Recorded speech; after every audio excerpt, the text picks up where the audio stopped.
Peuple de France et du monde, je viens vers vous pour faire appel à votre bon sens. Hommes et femmes de la Terre, écoutez la souffrance de notre planète. Bientôt toutes nos sources d'eau seront empoisonnées. Le dernier arbre aura été coupé. Et nous prendrons conscience trop tard que l'argent ne nous nourrit pas. Nos dirigeants politiques nous ont menti, trahis, et nous sommes tous victimes d'un esclavage financier depuis bien trop d'années. Tellement d'années qu'il m'a fallu chercher l'origine de la faille de notre nation actuelle dans les livres d'histoire. La conclusion est claire, laissez-moi vous l'expliquer. La République fut créée sur la base des écrits de Machiavel, au milieu du XVIIIe siècle. Je cite. La République garantit le pouvoir par la corruption. Celui qui détiendrait l'argent aurait donc tous les pouvoirs, si les nations adoptaient la République. Le message du livre de Machiavel le Prince est que les lois et la moralité sont des fictions qui ne s'appliquent en aucune manière au roi et au pape. Que de tels dirigeants doivent utiliser la ruse, le subterfuge ainsi que tous les moyens de violence et du crime pour se maintenir sur le trône. Ils se trouvent aujourd'hui à la tête des États, tout en se faisant passer pour des personnes justes et pures. Depuis toujours, ceux qui n'ont aucune valeur morale, aucune éthique, aucun scrupule, sortent toujours vainqueurs. La République est le système idéal pour favoriser l'ascension des moins pourvus de ses qualités humaines. D'autant plus, si les candidats sont d'abord sélectionnés, selon ces critères de dénuement à l'intérieur de sociétés occultes qui gèrent les partis politiques et le système financier. Celui qui ment le plus, fait le plus de fausses promesses, gagne toujours face à celui qui tente de ne pas trop tromper ses électeurs. Le raisonnement est parfaitement juste. La République est un système garantissant la corruption, et donc la possibilité d'utiliser les dirigeants pour manipuler le peuple, mais aussi d'établir les lois, assurant la continuité de cette République, garante du pouvoir dans l'ombre, et enfin, favoriser les intérêts de ceux qui participent à l'asservissement du peuple.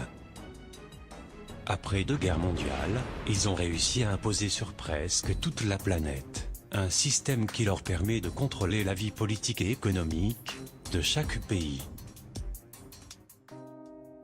Peuple de France et du monde, voici la faille de notre nation actuelle, comme celle de nombreuses autres nations. Il est vital qu'une opposition s'élève contre le principe de la République, qui garantit la continuité de leur plan, et le remplace par un autre mode de gestion de la société. La technique employée, pour obliger les dirigeants d'un pays à imposer au peuple la crise financière, pour le contraindre à accepter la vente des activités vitales du pays, telles que les compagnies des eaux, d'électricité, d'aviation, les compagnies pétrolières, les banques et j'en passe. Cela se nomme la corruption. Les élites appelant cela, à leur gré, privatiser ou libéraliser, afin de camoufler au peuple leurs coupables machinations. Depuis les années 2006, les élites ont lancé leurs grandes offensives économiques sur l'Europe, avec la complicité des principaux dirigeants politiques et économiques. La finalité étant de faire disparaître toutes les nations de l'Union européenne, pour les transformer en petites provinces du nouvel ordre mondial. Provinces dirigées par un Conseil européen, dont ils sont déjà les seuls maîtres. Bientôt, des traités commerciaux vont permettre la destruction de tissus social et économique, et ouvrir grandes les portes à l'asservissement de nos ressources, par l'emploi de techniques polluantes et destructrices pour la nature, ce pour le profit exclusif des élites. Le TAFTA, marché transatlantique le plus libéral et liberticide qui ait jamais vu le jour, va obliger l'Union européenne à suivre et faire appliquer à tous les pays de l'Union les normes américaines. Ceci aura pour conséquence majeure de détruire la gestion rationnelle des terres de l'Union, pour cultiver des OGM, puis pratiquer l'élevage intensif aux hormones et antibiotiques divers, en faisant disparaître toutes les petites exploitations agricoles, ceci étant prévu pour 2015. Ensuite, le programme TISA, lui, fera disparaître la sécurité sociale, les caisses de retraite, et tous les services publics deviendront privés, donc payants. Ceci étant prévu pour 2018. l'État français a d'ores et déjà annoncé que les caisses de retraite complémentaires sont vides, et que sous 2 ans, il n'y aurait plus aucune retraite d'honoré. Enfin, la restructuration des régions achèvera les nations en les divisant en provinces européennes, ceci étant prévu entre 2018 et 2020. Si rien n'empêche ces programmes de s'accomplir, la France aura disparu dans moins de 10 ans.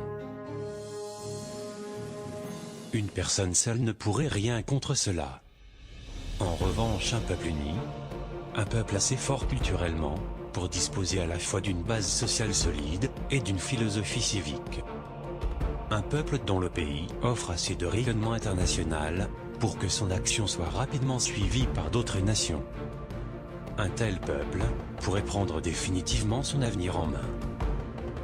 Vous, Français, qui refusez ce nouvel ordre mondial, vous qui voulez conserver identité et indépendance, vous qui souhaitez établir vos propres valeurs, votre propre mode de vie, vos propres lois et enfin retrouver votre dignité. Vous, Français, qui jugez que la prospérité de la France ne devrait pas profiter qu'aux seuls banquiers et politiciens.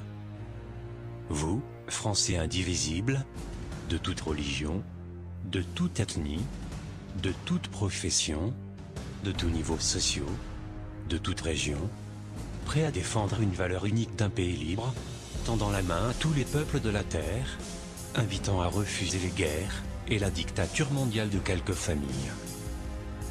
À vous tous. Rendez-vous le 14 juillet 2015, à Paris, place de la Concorde à 10 h.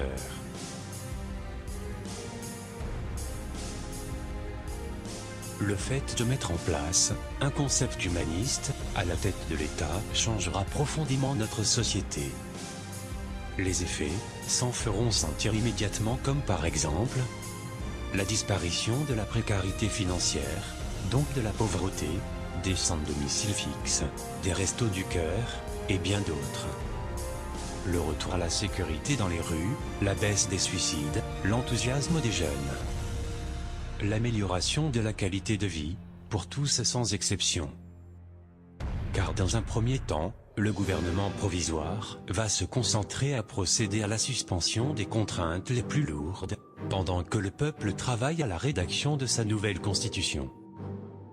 Ensuite, le peuple aura toute latitude à agir, dans son propre intérêt et pour sa propre prospérité sociale, culturelle, économique et équitable. Les contraintes les plus oppressantes, qui seront neutralisées, telles que la dette bancaire, le financement de l'Europe, l'appui militaire aux Américains via l'OTAN et bien d'autres, vont par leur neutralisation, nous offrir une souplesse économique, permettant de réduire les charges des entreprises et de diminuer fortement les impôts de celles-ci, comme des particuliers, et de relancer l'emploi sans effort. Peuple de France, devant l'imminence de la disparition de la France par le TAFTA, le 14 juillet 2015, est une dernière chance de sauver notre pays.